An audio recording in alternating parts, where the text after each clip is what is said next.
नमस्कार। आज हम बात करेंगे वैशाली की।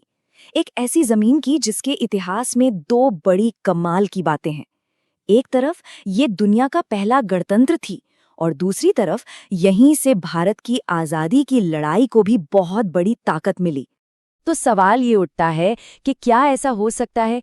क्या एक ही धरती, दुनिया के पहले गणतंत्र और एक राष्ट्र की आजादी की लड़ाई, दोनों की गवाह बन सकती है? चलिए आज वैशाली के इतिहास में इसी सवाल का जवाब ढूंढते हैं। तो कहानी में आगे बढ़ने से पहले ये जान लेना जरूरी है कि आज का वैशाली क्या है और कहाँ है। तो ये है बिहार का एक बहुत ही अहम जिला। देखिए, जिले के तौर पर वैशाली 12 अक्टूबर 1972 को बना। पहले ये मुजफ्फरपुर का हिस्सा हुआ करता था। ये उत्तर मध्य बिहार में पड़ता है और कहने को तो ये एक जिला है, लेकिन इसकी मिट्टी में ना सदियों का इतिहास दबा हुआ है। अब आते हैं वैशाली की सबसे बड़ी, सबसे खास पहचान पर। वो क्या है? ये है दुनिया के पहले गणतंत्र की जमीन। जी हाँ, यही वो चीज है जो वैशाली को पूरी दुनिया के नक्शे पर बिल्कुल अलग खड़ा कर देती है। अच्छा, जब हम गणतंत्र या गणराज्य कहते हैं तो इसका मतलब क्या होता है? बहुत सिंपल है। इसका मतलब है एक ऐसा राज जहां कोई राजा या रानी नहीं, बल्कि सत्ता लोगों के हाथ में होती है या उनके चुने हुए नुमाइंदों के पास। और जानते हैं, इसी एक सोच ने, इसी एक आइडिया ने वैशाली को इतिहास में हमेशा के लिए अमर कर दिया। और यही तो कमाल की बात है।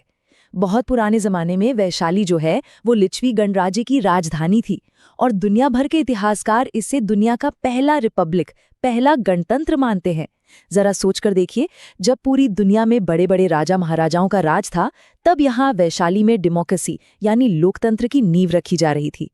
लोग अपने प्रतिनिधि चुनते थे और वो मिलकर राज चलाते थे। कितना एडवांस था।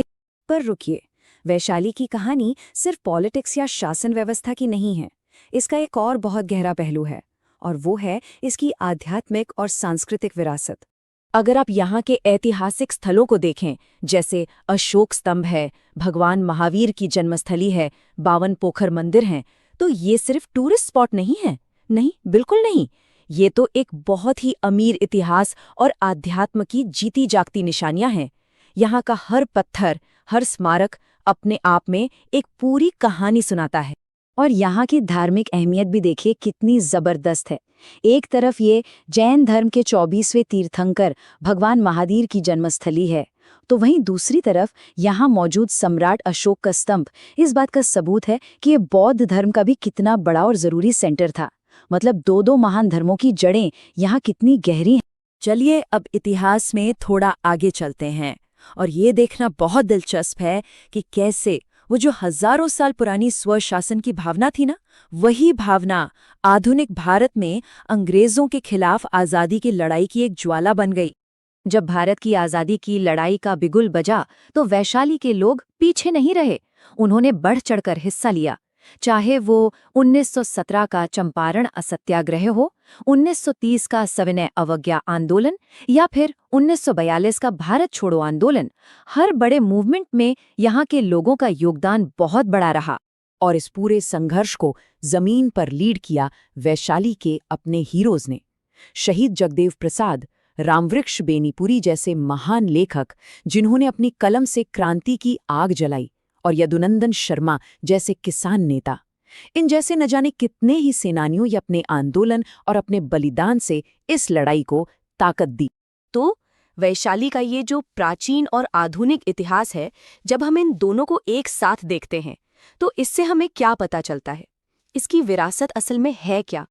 अगर हम 2011 की जनगणना देखें तो वैशाली की आबादी लगभग 35 लाख थी, और ये जो लोग आज वहां रह रहे हैं, ये उसी महान ऐतिहासिक और सांस्कृतिक विरासत के वारिस हैं जिसकी कहानी हम अभी सुन रहे हैं।